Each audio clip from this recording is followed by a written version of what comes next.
Okay, this is gonna be a video on data highs and lows.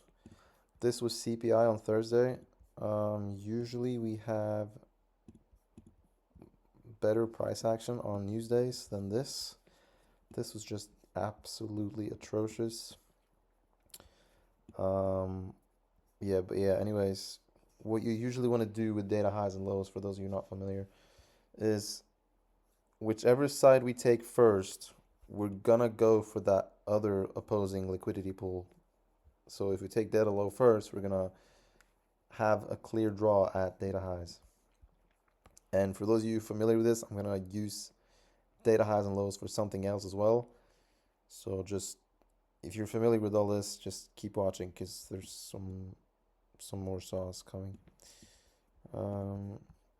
I noticed also on Thursday we had the 10 a.m. open. It was just absolutely. I think I had a limit like to soup this low, and it just fucking edged the shit out of me. But yeah, 10 a.m. got like souped right here. And the reason this was a good trade is because of what I'm going to talk about later. So, firstly, I'm going to explain this. Obviously, this is just if you tried taking the first entry after the data high got swept yesterday. No, yesterday. You would have gotten fucked because of this fucking bitch ass price action, whatever this is. I think PPI today was a bit cleaner. Let me just find it.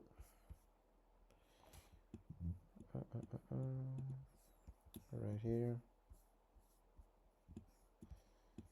It was a lot cleaner actually.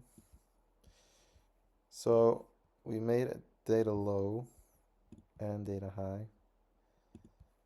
And here we made like equal lows as well. So this was like super obvious. We put in the data high and you can see like we sweep it just immediately. Another voice crack, nice. I think like for this, usually price action is like really fast. So you can use the 30-second or even the 15-second, whatever you feel like doing. But like after this got swept, this was super obvious, these equal lows and the data low. So like you could have just taken the first 30-second chain instead of delivery. Right here, 10-point stop, target data low for a 1 to 4, 40 points. That's decent.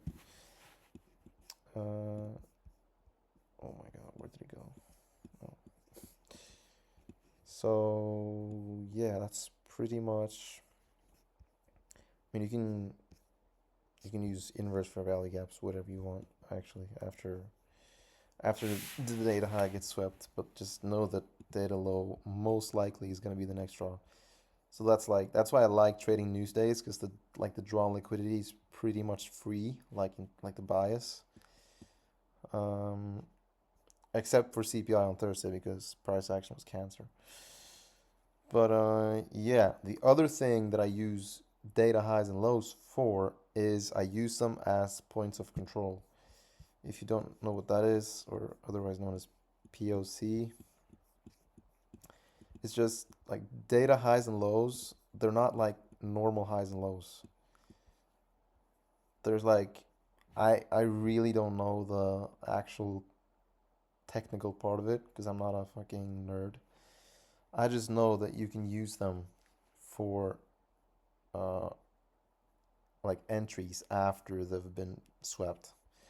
So like you can. Okay, 15 was bad. Let me check 5. Like you see this, right? That white line is the data high. Like you see how we constantly just tap it and go, soup this. Um, we might have even gotten a week C entry. No, got edged. Whatever. This was after close, but yeah, you get the point. So like if you get a strong close above it, you can basically use it as like a key open, if that makes sense. Let me show you on CPI. I think it was pretty, did some shit there as well. And obviously the 8:30 open, key open. It's also nice when you have news at 8:30. Like it might do. So we sweep data low. As we know, we're going to wait for data highs. We're not going to actually use this as a short. You could have used it as a short for like a small scalp or whatever, but I would never do that if data high is untapped.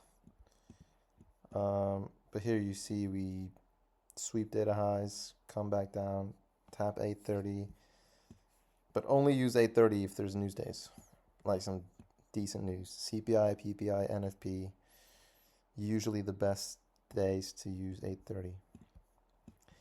But yeah, you can see here as well, you can use the actual data high and low wicks as key opens. They're not key opens, but you would use them in the same way. So this one lined up at 10 a.m., right? 10 a.m. We, as I showed you earlier, is right here. That's 10 a.m. and it's also right at the data low. You can soup that. Also with that little tiny 1 minute rejection block. Yeah, that's basically just how I use data highs and lows. You can also use, sometimes if they leave a big wick or like a decent sized wick on the 15-minute, you can use the 50% mark of that for an entry. If it leaves the engineered liquidity, like I explained in the weak theory video, that engineered liquidity is like the absolute most important criteria to be able to enter on a 50% on a wick. Like that's the whole trade idea, is based on the liquidity being there. So if you just try to enter on every 50% of every wick, you're gonna get murked. So don't do that. Yeah, just let me know if you guys have any questions related to this. Goodbye.